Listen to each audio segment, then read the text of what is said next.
Hi hello ಎಲ್ಲರಿಗೂ ನಮಸ್ಕಾರ. ನಾನು ನಿಮ್ಮ Radha Yashwant. Welcome back to my channel. ಇವತ್ತು ನಾನು ಟೊಮೊಟೊ ಭರ್ತಾ ಮಾಡ್ತಾ ಇದ್ದೀನಿ.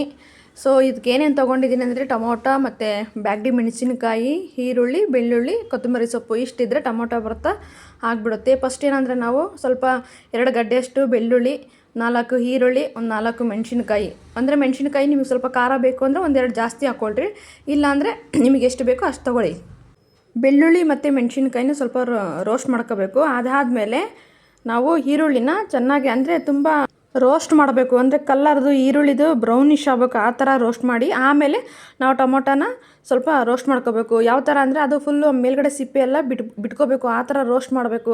ಅದನ್ನು ಟೊಮೊಟೊನ ಎಣ್ಣೆಗೆ ಹಾಕಿದ್ಮೇಲೆ ಸ್ವಲ್ಪ ಮೇಲ್ಗಡೆ ಉಪ್ಪು ಹಾಕಬೇಕು. ಉಪ್ಪು ಹಾಕಿದರೆ ಬೇಗ ಅದು ಮೆತ್ತಗಾಗುತ್ತೆ ಮತ್ತು ಮೇಲ್ಗಡೆ ಸಿಪ್ಪೆ ಏನಿರುತ್ತೆ ಅದು ಬಿಟ್ಕೊಳ್ಳುತ್ತೆ. ಮೇಲ್ಗಡೆ ಸಿಪ್ಪೆ ಬಿಟ್ಕೊಂಡ್ರೆ ಮಾತ್ರ ತೆಗೆದ್ರೆ ಮಾತ್ರನೇ ಅದು ಚಟ್ನಿ ಚೆನ್ನಾಗಾಗೋದು. ಸೊ ಅದನ್ನು ನಾವು ಹಳ್ಳಿನಲ್ಲಿ ಟೊಮೊಟೊ ಕೈ ಚಟ್ನಿ ಅಂತ ಹೇಳ್ತೀವಿ. ಸೊ ಇದಾದಮೇಲೆ ಈ ಏನು ನಾವು ಹುರ್ಕೊಂಡಿರ್ತೀವಲ್ವ ಅದು ಮೆಣಸಿನಕಾಯಿ ಮತ್ತು ಬೆಳ್ಳುಳ್ಳಿನ ತುಂಬ ಚೆನ್ನಾಗಿ ಅದು ಚಿಕ್ಕ ಪೀಸ್ ಆಗಬೇಕು, ಫುಲ್ ನುಣ್ಣಗಾಗಬೇಕು. ಆ ಥರನ ನಾವು ಚೆನ್ನಾಗಿ ಅದನ್ನು ಕೈಯಲ್ಲೇ ಇಚ್ಚಬೇಕು. ನೋಡಿ ಈ ಥರ ಆಗಬೇಕು.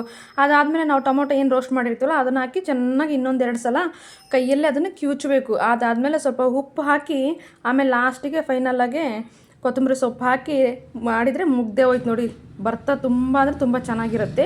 ಈರುಳ್ಳಿನ ನಾವು ಸ್ವಲ್ಪ ಮೇಲ್ಗಡೆ ಅಂದರೆ ಲಾಸ್ಟಿಗೆ ಹಾಕಬೇಕು, ಯಾಕೆಂದರೆ ಅದು ಆಲ್ರೆಡಿ ರೋಸ್ಟ್ ಆಗಿರುತ್ತಲ್ಲ, ಜಾಸ್ತಿ ಕೈಯಲ್ಲಿ ಇಚ್ಚುಗಿದ್ರೆ ಇನ್ನೂ ನುಣ್ಣಗಾಗ್ಬಿಡುತ್ತೆ. ಸೊ ಹಾಗಾಗಿ ಲಾಸ್ಟಿಗೆ ಹಾಕೊಂಡ್ಬಿಟ್ರೆ ತುಂಬ ಚೆನ್ನಾಗಿರುತ್ತೆ. ನೋಡಿ ಎಷ್ಟು ಚೆನ್ನಾಗಿ ಬಂದಿದೆ ಟೇಸ್ಟ್ ಅಂತ ಅಂದರೆ, ಬಿಸಿ ಅನ್ನ ತುಪ್ಪ ಆದರೆ ಈ ಭರ್ತಾ ಏನಿದೆ ತುಂಬ ಅಂದರೆ ತುಂಬ ಚೆನ್ನಾಗಿರುತ್ತೆ.